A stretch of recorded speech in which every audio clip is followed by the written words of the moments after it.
ఆస్తి పంపకాల గొడవ కొలిక్కి రాకపోవడంతో చనిపోయిన తల్లి అంత్యక్రియలు పూర్తి చేయలేదు కొడుకులు కుమార్తెలు. ఆస్తి పంపకాలు జరిగితేనే తలకొరివి పెడతానని కొడుకు పట్టుబట్టడంతో 4 రోజులుగా ఫ్రిడ్జ్లోనే డెడ్ బాడీ ఉండిపోయింది. ఈ ఘటన సూర్యాపేట జిల్లా నేరేడుచర్ల మండలం కందులవారిగూడెంలో జరిగింది. ఆస్తులపై పెద్ద మనుషుల సమక్షంలో పంచాయతీ జరిగినా ఎటూ తేలకపోవడంతో అంత్యక్రియలు ఆగిపోయాయి.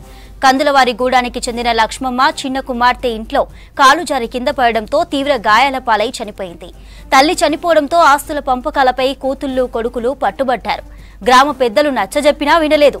4 రోజులుగా డెడ్ బాడీని ఇంట్లో ఉంచడం మంచిది కాదని ఇప్పటికైనా అంత్యక్రియలు పూర్తి చేయాలంటున్నారు గ్రామస్తులు. చచ్చిపోయిన తర్వాత నుంచి ఈ ముగ్గురు బిడ్డల కాడ మా అమ్మ చేరి అప్పుడు మేము ఏర్పడ్డప్పుడు 10 ఎకరాల ఆస్తి మనం తీసిచ్చిన మాకు 50 లక్షలు 60 లక్షల దాకా సొమ్ములు ఉన్నాయి. 50 తులాల బంగారం ఉంది మా కాడ.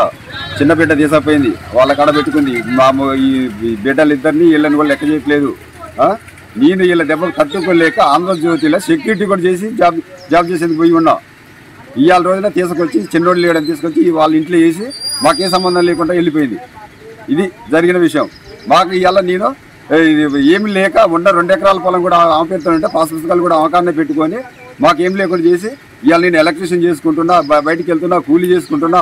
నాకు ఇవాళ అసలు బయటికి వెళ్ళేందుకు కూడా ఏం లేదు. ఇక్కడ ఈ కర్మకాండలు చేయాలి. ఇక్కడ బాగా వేసిపోతే మేము ఏం చేయాలి? అపోలో హాస్పిటల్ ఉంటే తీసుకొచ్చి రేటు ఇచ్చి 4 రోజులు ఇచ్చి మేమే ఉంటున్నాం. ఇక్కడ కావాలి, ఎవరు ఉండలేదు.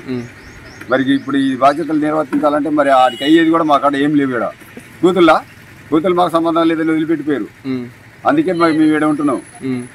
మరి కూతురు వదిలిపెట్టిపోయినప్పుడు మేమేం చేయాలి? మేము ఏ విధంగా ఉండాలి?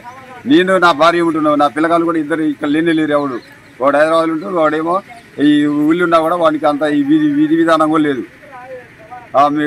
ఈ విధంగా శివరాజకీయం అనేది నేను ఇంతవరకు ఎప్పుడు చూడలేదు, నాకు తెలియదు ఈ విధంగా.